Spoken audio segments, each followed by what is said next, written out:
On this episode of Med-Surg Moments, our two new co-hosts, Trish and Hayley. I did not have a magical calling to nursing. In high school, I didn't know what I wanted to do. She walked in her white dress.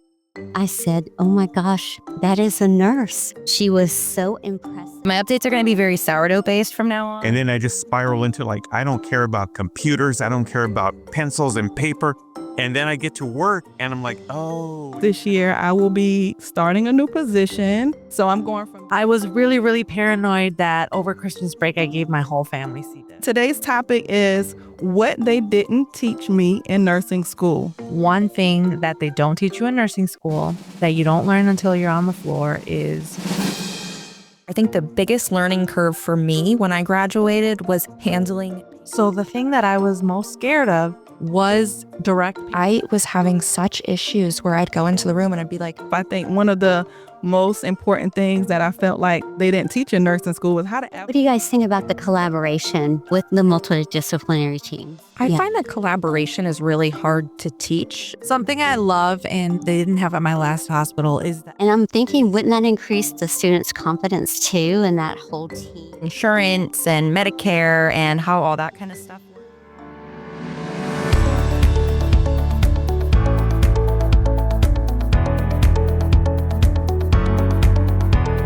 This is Marcela, Eric, Trish, Kellye, Sydney, and Hayley.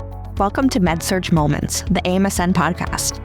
This podcast is an engaging look at the lives of and surrounding medical surgical nurses. We're proud Med-Surg nurses just like you, sharing our stories, insights, and experiences to support you in your nursing journey.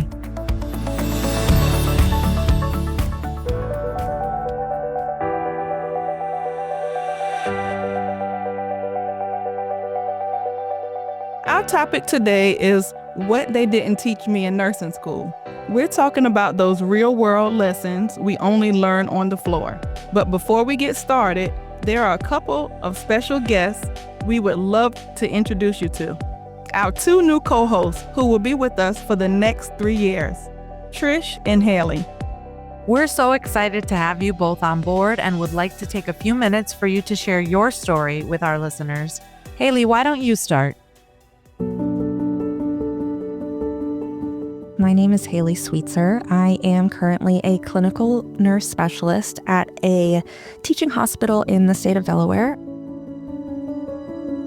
Oftentimes, the hospital itself feels just as big as the state because everybody knows everybody in Delaware. I did not have a magical calling to nursing. In high school, I didn't know what I wanted to do.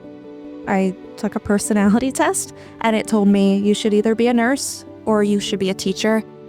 Teachers make, unfortunately, less money, so I decided to go into nursing. I completely fell in love with it as soon as I was in nursing school. I graduated from the University of Delaware in 2017, and I really thought I was going to go into critical care, but I had more experience in Med-Surg, so I started in Med-Surg, and just like nursing, I fell in love with Med-Surg. The complexities of the patient population and how there's always something new to learn.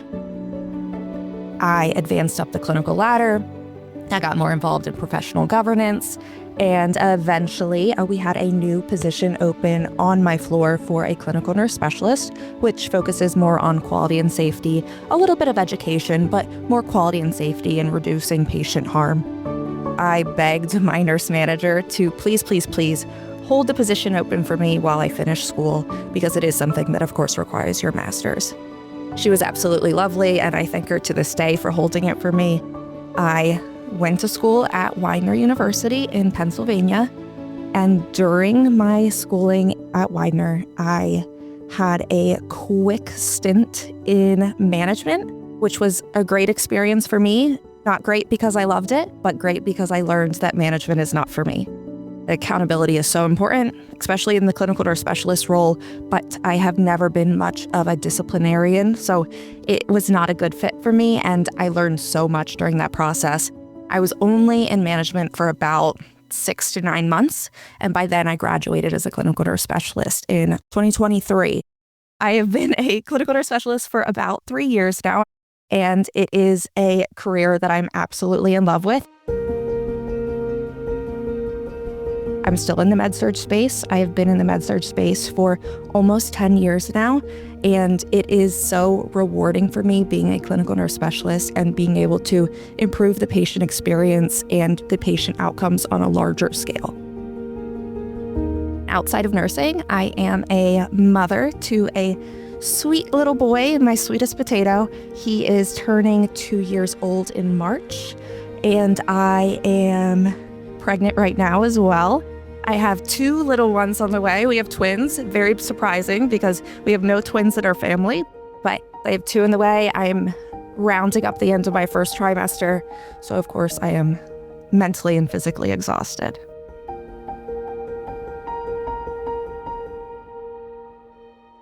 Oh my God, congratulations, Hayley. Thank you. That's a great kickoff to the year. Oh, yes. Lots of stress, but a lot of excitement. Trish, tell our listeners a little more about you.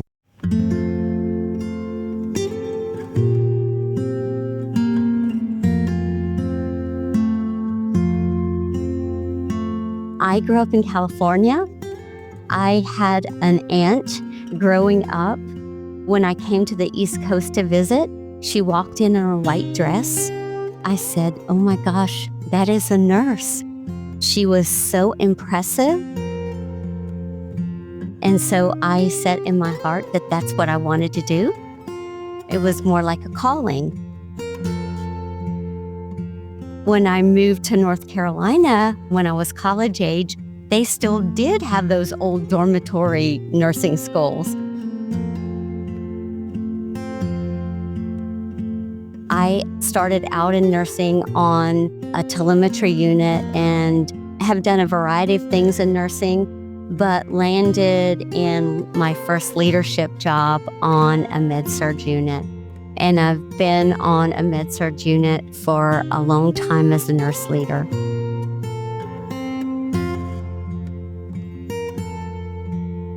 I've heard the adage that if you can do Med-Surg nursing, you can do anything. And you guys know that I'm the more seasoned nurse among the group, but I love it more now than I did when I first started.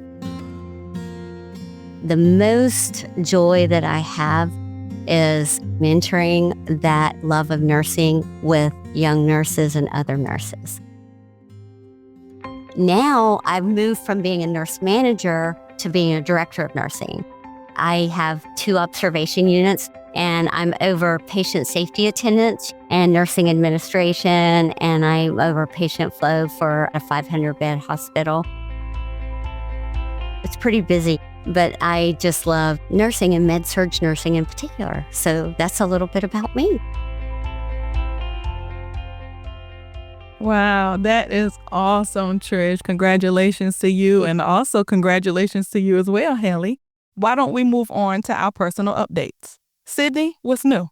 Oh gosh, it feels like it's been so long since we've done personal updates. The last personal update I did was that I got my wedding dress, which is very exciting. For our new co-host, I'm in the throes of wedding planning. We're now at the less than 10-month mark. It's very exciting. So we're starting to plan a lot of the fun stuff like bachelorettes and the little details and things like that. I am starting school again next week, which is very exciting. I was on a brief pause from working on my nurse educator master's. I get funding through my work. I'm in the military for my classes, but because of the government shutdown, I wasn't able to get funding. So I took a brief break, which actually was nice during the holidays to not have to worry about schoolwork. So it was kind of a blessing in disguise. But gonna go right back into it on Monday. This next class I'm taking is nursing theory. So that'll be an interesting change from my last class, which was informatics, which is not my strong suit. So excited to start on that route. Been really into sourdough. I started making sourdough, which is really exciting. I feel like Taylor Swift, where all I talk about is bread. And I made everyone bread for Christmas.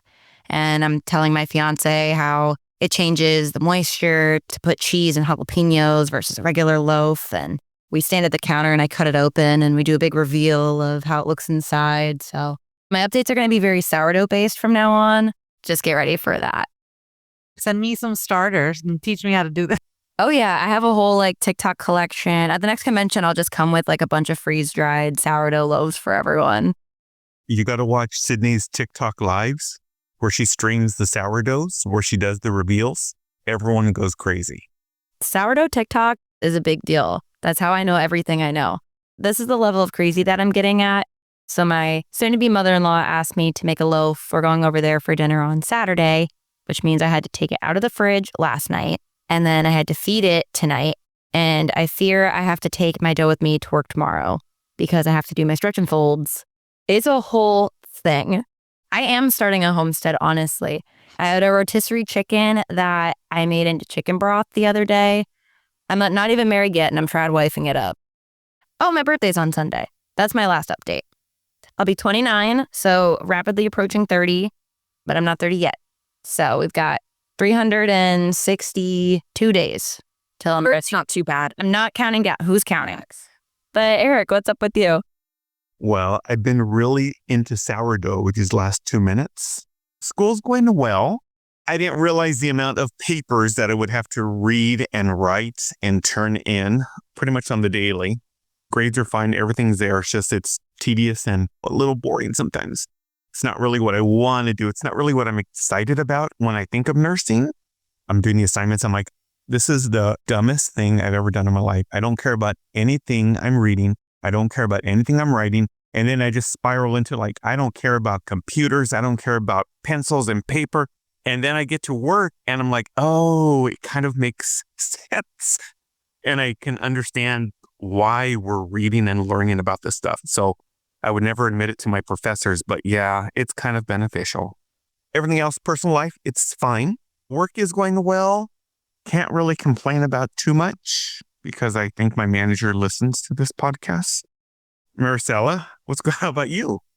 Hello, good job. Go to school. Don't play hooky, even though you want to. Okay, personal update. I was really, really paranoid that over Christmas break, I gave my whole family C. diff. It never fails. Christmas break, day one, someone comes down with a fever, and then it's just domino effect again. So Christmas break didn't go as planned, but we still reflected on it, and we loved the cozy time we spent indoors. The whole time we didn't really get to do a lot of the tree lighting events. We usually like to go to Lincoln Park Zoo, and they have all kinds of Christmas lights and hot chocolate.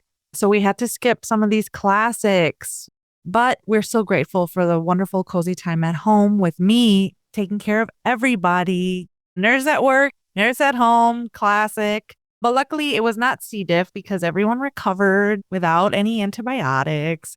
Despite everyone being sick, I feel refreshed. One of my top goals is getting enough sleep this year. And then work related, I'm very excited about a couple things. First, I have to resist all the little pings from recruiter sites that send me emails. I'll see positions and it just gives me this adrenaline rush. I'm just addicted to scrolling open positions and fantasizing about what that could be.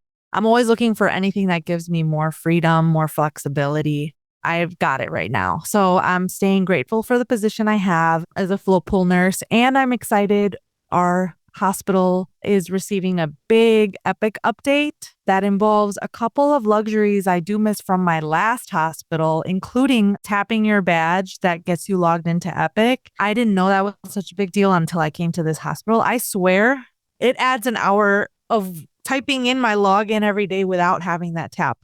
So we're going to be getting the tap badge, and we're going to be getting mobile, they call them rovers, I think. So it's basically Epic in your hand, handheld. I know, I see you clapping, Kellye. I'm so excited about that because the biggest thing I struggle, even as a nurse about to hit 10 years soon, is charting and time management. I just don't know how to stop moving. I even have to put in my daily schedule for the shift when I'm going to take my lunch break because I am so guilty of just nonstop. Oh, I'll go take my lunch after this last task. So I feel like the handheld, the tap login, it's going to add to my time management minutes that I can spend not charting past my shift or anything like that, or forgetting a note, a nursing note that I always save for later. I can do it right there in my hand. So fingers crossed, this is a good change at my hospital and hopefully coming to most hospitals nationwide. Trish, how about you? What's been going on? Yeah, so personally, I have 2 grown kids and my husband of 5 years. He has 3 kids. So we have grandkids. I automatically got grandkids when I married Mark, which is cool. His daughter just had a 6-week-old. All the grandkids call me Grandma. So I never knew what a joy that was going to be, having those grandkids. They light up my life. And Lauren, my bonus daughter, is a nurse at the hospital where I am. She works in PACU. She's a clinical supervisor. So that's pretty neat to have her there with me. Now, Mark, my husband, is out of town this weekend, so I am going to go shop. We have a super cool big mall here in the Charlotte area, Charlotte, North Carolina. So I'm going to hit the malls this weekend and shop. That's one of my hobbies is shopping. Don't tell Mark though, y'all. Let's not let him know about that. So if you ever want to shop in Charlotte, it's a pretty good mall. So I'll hang out with y'all and shop. Hayley, what's new with you? Other than the little ones, my life has been fairly boring recently, which is excellent. I've been getting a lot of sleep, which I need. I've been learning to say no, which I've never been good at, and telling people over the holidays, no, I'm not going to hang out with you. I love you guys so much, but this is my time to rest and I'm exhausted and I don't want to get the flu or COVID. And there's so many people that I'm surrounded by at work. Not just patients, my coworkers who are all sick, and it's driving me crazy. So I have been prioritizing myself recently, trying to eat as much as I can. If I can have the nausea, chill out for a couple minutes. I've been very much focusing on myself, which is necessary at this point in time. From a work perspective, we are as busy as ever, of course. Flu season, COVID season. We are popping at the seams. And something exciting, Marcela, I'm going to get tips because we are going to go live with Epic this year, October. So we are in full speed of the build process. I am so excited, especially from the central line perspective and the wound documentation perspective. There are so many positives to it. Kellye, what's going on with you? Y'all definitely going to love Epic. For me, a few family updates, personal updates. I came right into holiday bluing. Christmas Eve, I had to work the bedside. Not a dry bone on our unit. We were hopping. We had a lot of patients. Still rewarding because sharing those moments with my patients, them not having family, being in the hospital, we made it really, really fun for the patients. We also made it fun for us as staff. We had a really nice holiday meal this year. Everyone brought a personal dish, which was great. So I really enjoyed that. Another bittersweet moment this year, I will be starting a new position. So I'm going from bedside as a unit-based educator / bedside nurse to now a clinical instructor. So my hospital is starting a new program. We are partnering with different colleges around the Georgia area, and the hospitals now will start having clinical instructors to partner with schools and bring in students on the units into my hospital. So that's going to be a very, very exciting change for my organization, which I'm very, very excited to bring a lot of my wisdom, sharing my journey, and also sharing this podcast. So more motivation to the students and more listening ears for our Med-Surg Moments podcast. That actually brings me to our topic for today. What they didn't teach me in nursing school. We're talking about all the little things that would have saved us months of stress. Who would like to get the conversation started?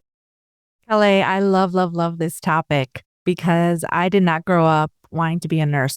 I kind of went into nursing school just going for it. I had no clue what to expect. One thing that they don't teach you in nursing school that you don't learn until you're on the floor is everything. That's how I felt. Actual nursing does not happen until day one on the unit.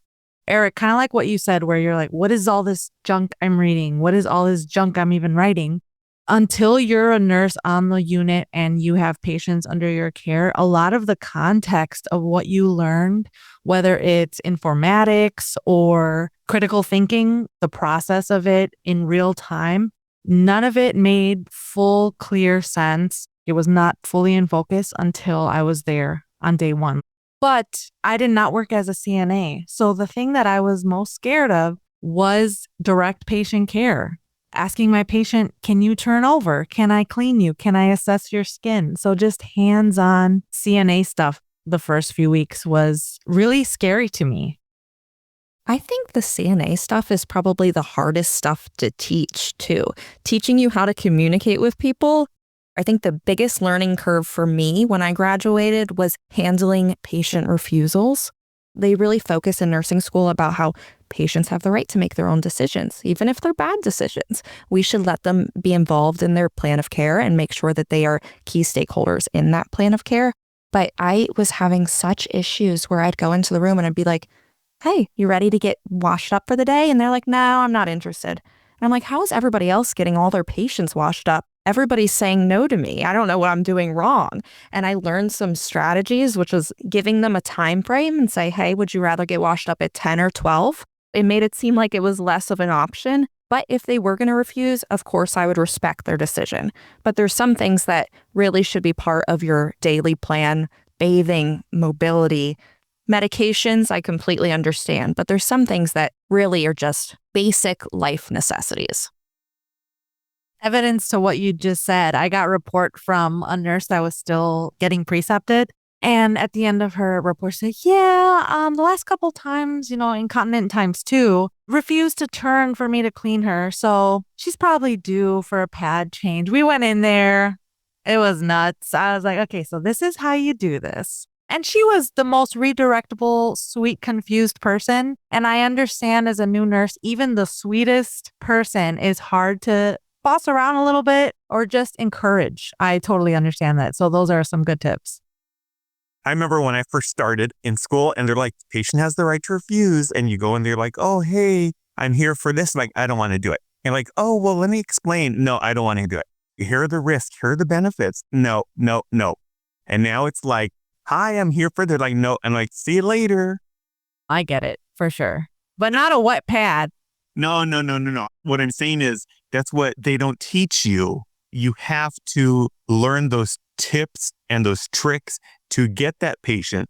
And every patient's different. You're absolutely right. Someone that's alert and oriented who just doesn't want to do it, or sometimes diabetics, because they come in and they see it and we see them and we're like, oh, you're here. This is how much you get for your scale. And he's like, I've been a diabetic for like 62 years. I think I know what I need. I'm like, oh, I understand. That's what I mean. That's the kind of stuff I feel like you learn when you're on the job. For sure. If you don't have that people skill, it's really hard to learn how to turn it around. It's all about delivery.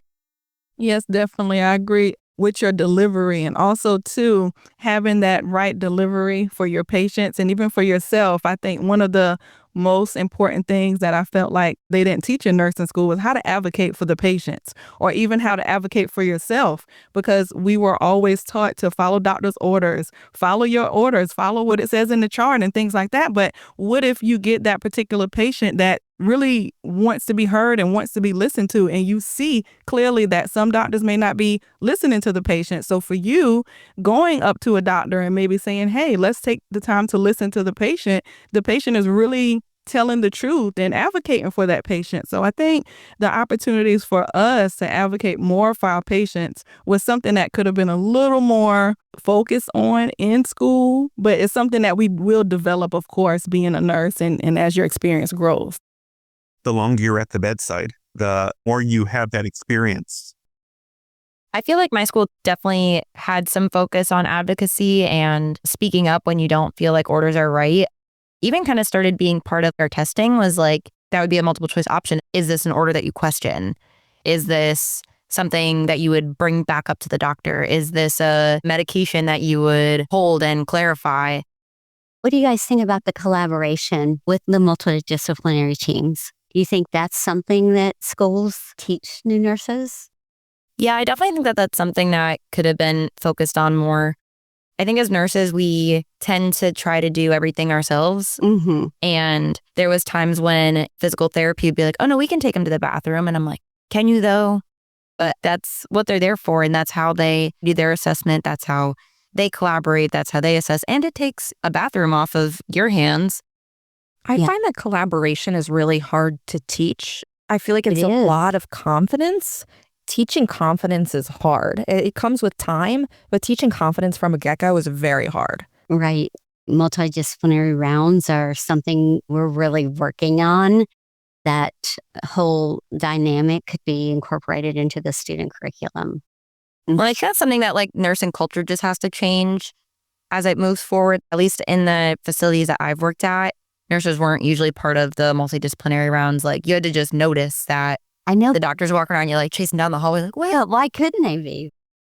Something I love and they didn't have at my last hospital is the Epic chat feature. Yes. Just because you can get instant direct communication, almost instant. I mean, if the doctor's available with the person putting in the orders. As a float nurse, every unit has a different way to communicate with the providers for that unit. So it was driving me a little crazy. And then I started just doing the trick of like, whoever puts in an order, your name is getting plugged into the Epic chat and I'm going to see if I can talk to you directly.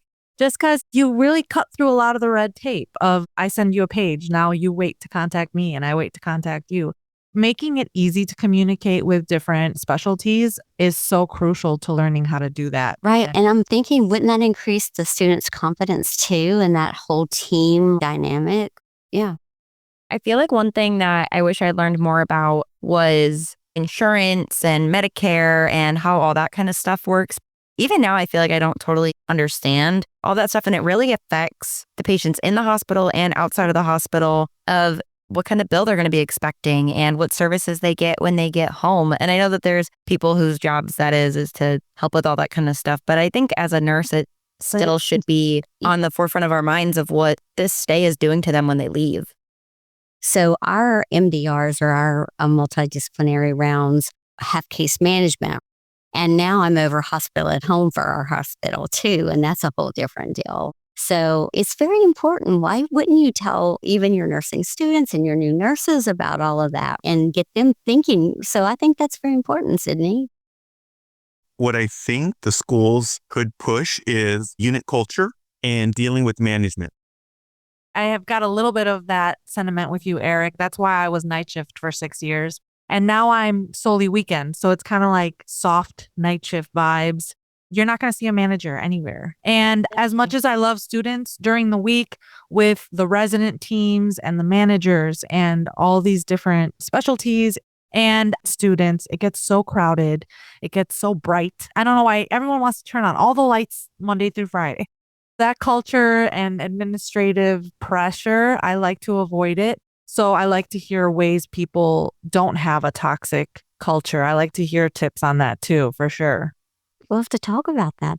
Yes, yes. Well, believe it or not, we're just about out of time. But before we close, let's go around and have each of you share one thing you will take away from this episode. First, I want to say welcome again to Hayley and Trish. It's great having you guys on. It's always fun having new voices and getting new perspectives. My takeaway from this episode is no matter what we learn in school or in the hospital, we're always learning. We always need to be able to learn and adapt and keep going. That's our profession.